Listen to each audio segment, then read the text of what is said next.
আসসালামু আলাইকুম। অভ্যন্তরীণ রুটে সবচেয়ে বেশি ও বিলাসবহুল লঞ্চ হবে সুন্দরবন 17। ইতিমধ্যে বিভিন্ন মাধ্যমে এ নিয়ে হয়েছে অনেক আলোচনা। লঞ্চ মালিক সমিতির সহসভাপতি শহীদুর রহমান বলেন, মালিকানাধীন সুন্দরবন নেভিগেশন কোম্পানির সিরিজ লঞ্চ এমভি সুন্দরবন 17 সে আসন্ন ঈদুল আজহার পরে। লঞ্চ জগতে inmobileprice.com for India, bdmobileprice.com for Bangladesh লিপ ডুপ্লেক্স কেবিন সংযোজন করে 2016 সালে সুন্দরবন 10 অনেক পরিবর্তন এনেছিল যাত্রীদের রুচিতে।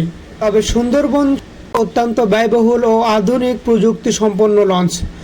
বলা চলে এটি হবে কোম্পানির ফ্ল্যাগশিপ। এই লঞ্চটি পুরাতন কোনো লঞ্চের বডি ব্যবহার করে তৈরি করা হয়নি। সম্পূর্ণ নতুনভাবে মূল অবকাঠামো নির্মাণের পর শিপইয়ার্ড থেকে নামিয়ে কীর্তনখোলায় ভাসানো হয়েছে।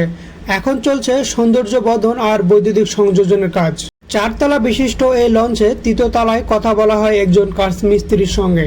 তিনি জানান, অত্যন্ত যত্ন সহকারে বিশাল আলাপনার নকশা ফুটিয়ে তোলা হচ্ছে দেওয়ালে দেওয়ালে। বিদ্যুতের লাইন আর রং করা হয়ে গেলেই এই বছরের শেষের দিকে যাত্রী পরিবহনের জন্য উপযুক্ত হবে এই লঞ্চটি। সরকারি হিসাবের বাইরে স্বাভাবিকভাবেই 10,000-এর বেশি যাত্রী নিয়ে চলাচল করতে পারবে সুন্দরবন 17।